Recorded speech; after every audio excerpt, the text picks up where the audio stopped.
এবার যে ভাই এই কথাটা আমরা বলি নাই যে অন্যান্যবার সরকার থেকে 2 কোটি টাকা দেওয়া হয়েছে, দুই একবার 3 কোটি, এবার কিন্তু টাকার সংখ্যাটা বাড়িয়ে 4 কোটি টাকা করা হয়েছে। এবার প্রায় ডাবলের মতো প্রধান উপদেষ্টা তহবিল থেকে 4 কোটি টাকা দেওয়া হবে। এখন এই ধর্ম উপদেষ্টা বলবে যে ওই এলাকায় উনি এই টাকাটা বেশি টাকা, উনি একটা প্রপোজালও দিছে। এটা ওনারে বলতে দেন, ওনারে বলতে দেন। আপনারা বললে তো আর আমরা তো এনে বৈশা লাভ নাই। না না, লাভ নাই।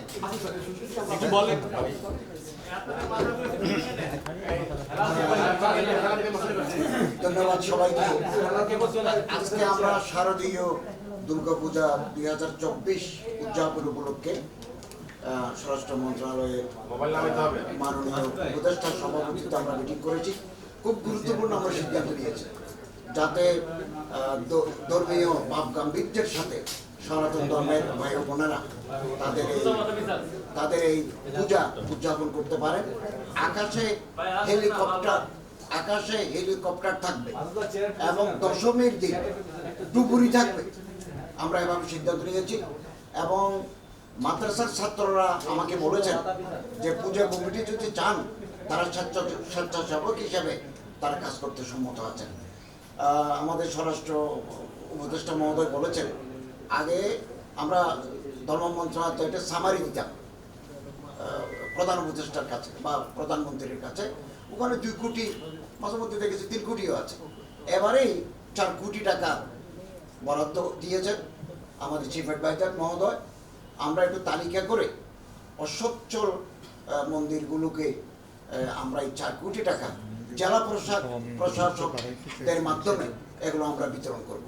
আমি এখানে একটা প্রস্তাবও রেখেছি আজকের মিটিংয়ে, 500 কেজি করে চাল পূজা মণ্ডপে দেওয়া হতো সংশ্লিষ্ট মন্ত্রণালয় থেকে। এবার আমি একটা প্রস্তাব উত্থাপন করেছি আজকের এই মিটিংয়ের মাধ্যমে আমরা সংশ্লিষ্ট মন্ত্রণালয়ে মেসেজ পাঠাবো আরও 200 কেজি করে যাতে চাল বাড়ানো হয়, অন্তত পক্ষে না পারলে 100 কেজিও যাতে বাড়ানো হয়, এরকম একটা প্রস্তাব আমার মন্ত্রণালয় থেকে আমি দেব।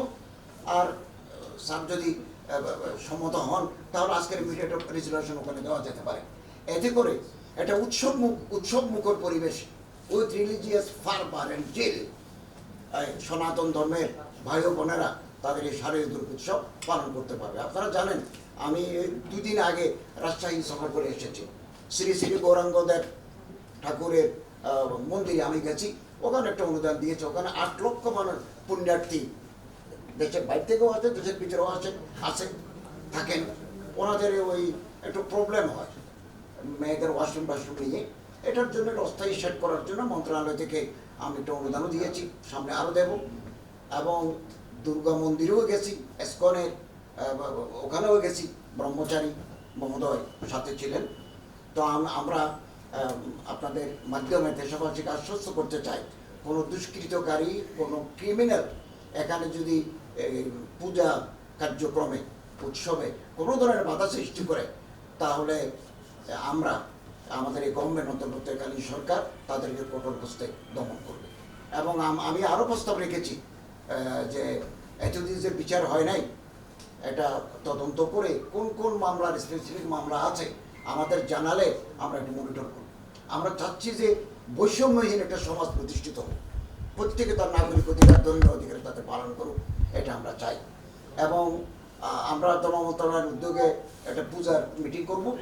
আমি ইমামদেরকে, মসজিদের ইমাম, মাদ্রাসার প্রধানদেরকে আমরা নির্দেশনা দেব যে তারা যেন আপনাদের সাথে কোঅপারেট করে এবং সুন্দর পরিবেশে যাতে আমার ধর্মকর্ম আমরা অনুশীলন করতে পারি, পালন করতে পারি।